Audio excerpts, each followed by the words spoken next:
l'un des problèmes, c'est que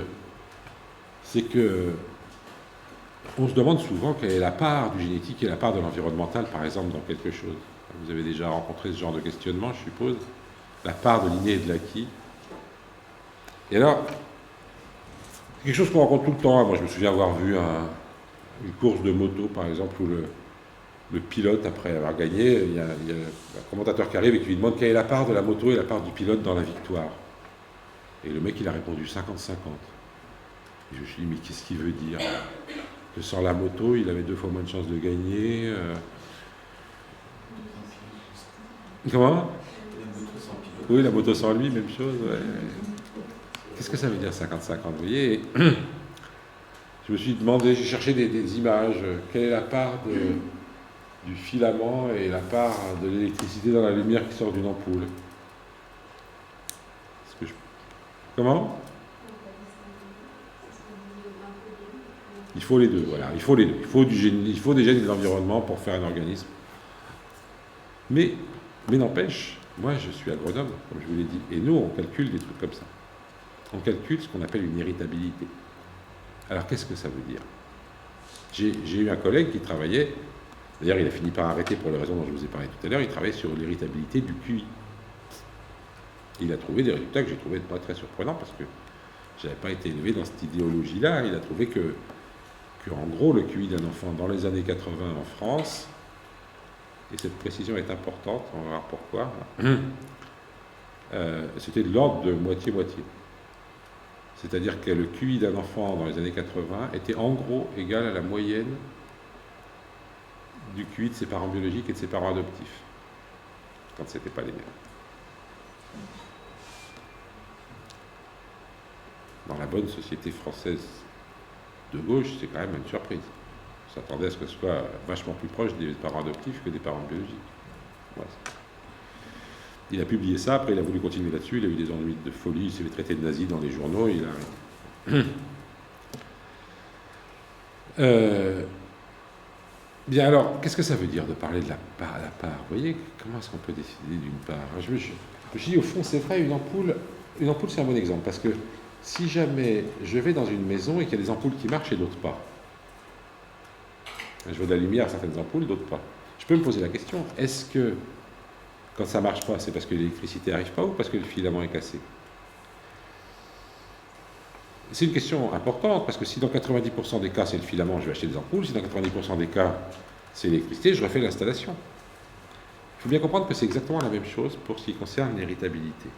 En fait, pour les motos, ça ne se fait pas, mais pour les courses de chevaux, j'ai déjà vu ça. Vous prenez 4 cavaliers avec leur cheval et vous leur faites faire une course d'obstacles. Vous obtenez un classement, et après, vous leur faites changer de cheval, et vous recommencez. Et vous faites ça 4 fois, jusqu'à ce que toutes les combinaisons aient été faites. Et à ce moment-là,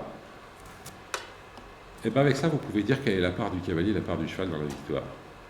Parce que si jamais c'est toujours le même cheval qui a gagné, vous dites que c'est le cheval qui détermine le résultat et pas le cavalier. Si c'est toujours le même cavalier qui gagne, vous dites, et puis en réalité, ça sera un peu plus compliqué que ça, vous faites des études statistiques là-dessus et vous faites une partition de la variance, pour tout vous dire, et vous allez pouvoir dire la part, mais alors la part de quoi dans quoi? C'est ça le truc important. C'est que ce que je peux mesurer, c'est la part des variations génétiques dans la variation du caractère que j'observe. Ce n'est pas la part du génétique ou de l'environnemental dans le caractère. C'est la part. La moyenne, elle est ce qu'elle est. Je prends la taille moyenne des individus ou le QI moyen des individus, ça, je ne peux rien en dire. Il est ce qu'il est, étant donné ces gènes-là dans cet environnement-là. Avec cette épigénèse-là en plus. Mais ensuite, ce que je peux faire, c'est effectivement dire, maintenant je vais regarder les variations et je vais assigner une partie des variations dans ce groupe-là d'individus à cet endroit-là, à ce moment-là, à des variations génétiques et une partie à des variations environnementales. Et ça, je peux le faire. Ça va, c'est clair, ça? Donc on peut mesurer une part des variations génétiques dans les variations du caractère dans un environnement donné. Maintenant, dans une gamme d'environnements donnés. Évidemment, si je change d'environnement, il faut que je refasse tout. Mon résultat est totalement contingent à cette population, à cet endroit-là, dans ces conditions-là, à ce moment-là. Pareil avec mes maisons, avec les ampoules, ou avec mes cavaliers, avec les chevaux. Si je change les cavaliers, quand vous prenez 4 cavaliers professionnels, ça peut être le cheval qui détermine, mais si vous mettez des vrais et puis des mauvais, ça va être le cavalier qui va tout déterminer. En fait, et ce qui va donner du poids à l'un des deux, c'est le fait qu'il soit plus variable. Si vous faites un environnement super homogène, si tous les enfants ont vraiment à peu près la même éducation, etc., vous allez voir éventuellement des effets génétiques. Si jamais vous mettez de grandes inégalités sociales, moi je parie qu'aujourd'hui, la part de génétique serait plus faible dans l'expérience de 1980 sur le QI, parce que les inégalités sociales se sont renforcées. Donc il faut bien comprendre que la part des gènes et la part de l'environnement, ce n'est que ça. C'est une étude sur un échantillon donné, à un moment donné, dans un environnement donné. Et que donc, c'est pour ça que les gens de gauche ont bien tort de s'inquiéter des gènes, c'est que de toute façon, quels que soient les effets des gènes qu'on démontre, si jamais vous changez l'environnement, vous aurez d'autres effets des gènes. Parce que évidemment, la raison pour laquelle la gauche, on va y revenir, se bat contre les gènes, c'est que les gènes sont souvent présentés comme l'inéluctable. C'est-à-dire, si c'est génétique, on n'y peut rien. Et donc, c'est pas la peine d'essayer d'améliorer l'environnement pour améliorer les choses. Alors ça, évidemment, c'est faux. Même si les gènes agissent. On le sait bien. On le sait bien, et quand même, il y a quelque chose d'un peu étonnant. Moi, je suis toujours étonné que les gens ne comprennent pas ça, puisque, regardez, aujourd'hui, on trouve des gènes qui agissent sur la probabilité d'être... Alors, on va... Après, je dis des gènes qui agissent sur la probabilité de, mais en réalité, ça s'appelle gène de. Les gènes de l'obésité. Il y a des gens qui ont gène de l'obésité, d'autres pas. Bon, très bien. Mais n'empêche que le nombre d'obèses est en train d'augmenter considérablement dans nos sociétés, et que ce n'est pas une différence génétique avec celle de nos grands-parents. Donc, qu'est-ce que ça veut dire qu'il y a des gènes d'obésité aujourd'hui qu'il n'y en avait pas avant? Tout le monde a muté? Évidemment pas. On a changé l'environnement, et dans notre environnement actuel, certains gènes, qui ne rendaient pas obèses il y a 50 ans, rendent obèses aujourd'hui. Enfin, dans cet environnement-là. C'est tout. Donc, vous voyez bien que le fait de montrer qu'il y a des gènes d'obésité ne vous empêche pas de savoir pertinemment qu'avec ces mêmes gènes, les gens pouvaient ne pas être obèses il y a 50 ans dans un autre environnement.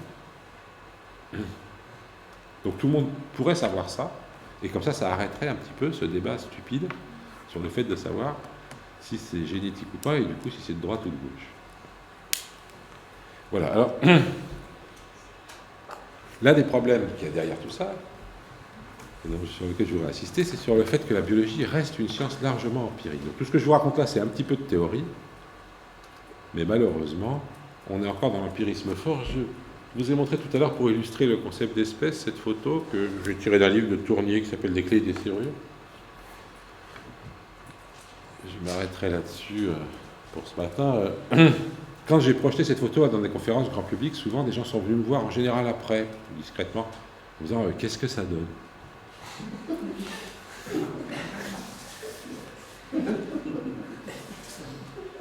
D'ailleurs, c'est drôle parce que j'ai fait cette conférence en Afrique, alors là ils étaient pliés de rire, mais... Alors cette photo n'est pas un trucage, hein, je me suis renseigné quand même. Et en fait, c'est la seule photo d'un accouplement comme celui-là, pris dans la nature, mais en revanche, dans les eaux, on en a plein. Ça se produit tout le temps. Et je leur ai dit que ça donnait sûrement rien. Ils me disent, bon, pourquoi? Je leur ai dit, parce que d'abord, on n'a jamais vu de truc qui ressemblait à un hybride entre ces deux machins-là qui se promenaient dans la savane. Et puis deuxièmement, ils sont quand même assez loin dans l'arbre. Là, les gens m'ont demandé, mais c'est combien loin dans l'arbre pour que ça ne marche plus? Et là, ça dépend d'abord. Chez les plantes, il faut être beaucoup plus loin pour que ça ne marche pas que chez les mammifères. Et puis tout compte fait, je me suis rendu compte que je n'en savais rien si ça pouvait donner quelque chose. Il y a 30 ans, on m'aurait posé la même question entre des lions, des tigres et des léopards. J'aurais jamais pensé que c'était possible que ça fasse des descendants. Or, maintenant, comme ils s'ennuient beaucoup dans les eaux, ces bêtes-là, et qu'on les laisse un petit peu tranquilles, et bien, ils s'amusent à faire des hybrides dans tous les sens. Et quand j'ai commencé à prendre ça comme exemple, à l'époque, on disait encore que les tigrons ou les ligres ou les machins chouettes, là, léopards, lions, c'était stérile. Mais tout compte fait, il paraît qu'il y en a qui ont fait des petits. Mais ça, je le savais déjà, en fait, parce que il y a la même chose entre les ânes, les chevaux et les zèbres. Hein, vous pouvez faire tout ce que vous voulez comme croisement, des trucs plus ou moins mignons, hein. Et on dit que les mulets sont stériles, mais ça, moi, dans ma formation d'agronome, il s'est trouvé que j'ai rencontré des éleveurs de mulets. En fait, il y a des mulets qui ne sont pas stériles. Et alors, c'est ça qui est intéressant pour moi dans cette histoire, c'est d'abord de dire que tout compte fait, je ne peux pas prédire, voyons deux espèces, si elles vont être capables de faire des petits ensemble ou pas. Enfin, bon, entre les éléphants et les fraises des bois, quand même, on sait. Hein. Mais il y a une gamme, il y a une gamme dans laquelle je ne sais pas. Et quand je ne sais pas, la seule manière de savoir, c'est de le faire. Et de le faire beaucoup de fois. C'est pas parce qu'un coup ça ne marche pas que ça ne marchera pas une deuxième fois. Assez pour faire des stats. On fait beaucoup de stats en biologie parce que justement, les résultats ne sont pas suffisamment constants pour qu'on puisse simplement les prendre comme ça. Il faut en faire beaucoup et faire des statistiques. Donc, la biologie est une science terriblement empirique. Et une science empirique, je la définirais comme une science qui ne peut pas prédire des choses tant qu'elle ne les a pas vues se réaliser déjà un certain nombre de fois. Or ça nous pose des problèmes vis-à-vis de la société. Parce que ce que la société aimerait, ça serait qu'on lui dise ce qui va se passer, dans des situations inconnues. Et ça, on ne peut pas.